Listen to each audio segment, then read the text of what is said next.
इंडिगोचा नेमका काय घोळ झालाय पाहूयात।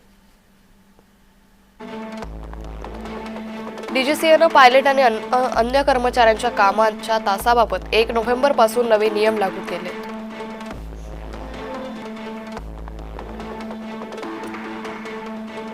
पायलट्सची रात्रपाळी, त्यांचे तास, नंतरच्या आरामाचे तास यात लक्षणीय बदल करण्यात आले। नफा वाढवण्यासाठी इंडिगो शक्य तेवढी रात्रीची उड्डाणं ठेवतं, त्यामुळे अधिकच अडचण होते।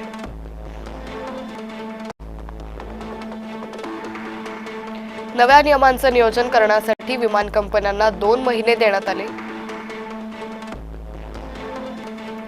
मात्र इंडिगोनं आपल्या वेळापत्रकात मोठे बदल केले नाहीत।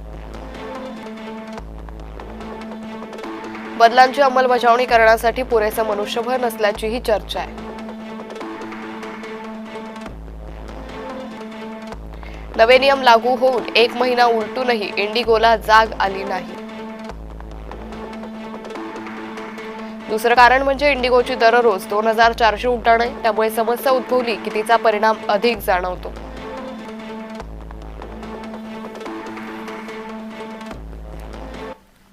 डीजीसीएनं नियमांमध्ये कुठले बदल केलेत तेही पाहूयात। आठवडी आराम आधी 36 तास, आता 48 तास। रात्रपाळीचे तास आधी रात्री 12 ते पहाटे 5, आता 12 ते सकाळी 6। रात्रपाळीनंतर सक्तीचा आराम किमान आधी 10 तास होता, आता तो 12 तास झालाय। दैनंदिन कामाचे तास आधी 10 ते 12 तास, आता 10 तास करण्यात आलाय। 14 दिवसात किती तास काम करता येतं, आधी 100 तास, आता 95 तास। एका वेळापत्रकात किती रात्रीचे लँडिंग होते, आधी 6, आता ते फक्त 2 इतकेच।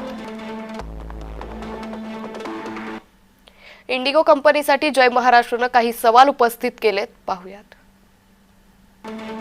नवे नियम 1 नोव्हेंबर पासून लागू होणार हे माहीत असूनही नियोजन का नाही?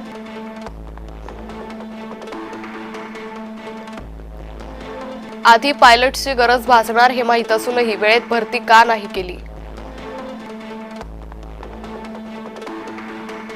भारतात केवळ 2 मोठ्या विमान कंपन्या उरल्यात, याचा गैरफायदा इंडिगो घेतय का? एअर इंडिया, स्पाइसजेटला देखील नवे नियम लागू, मग घोळ केवळ इंडिगो कडूनच का? समस्या उद्भवेल तेव्हा बघू अशा आविर्भावात इंडिगो काम करत होतं का? हजारो प्रवाशांचे हाल होत आहेत, हे पाहून इंडिगोला थोडीशी लाज वाटू नये। ज्येष्ठ नागरिक, गरोदर महिला, दिव्यांग प्रवाशांपैकी कोणाची प्रकृती बिघडल्यास इंडिगो जबाबदारी घेणार का?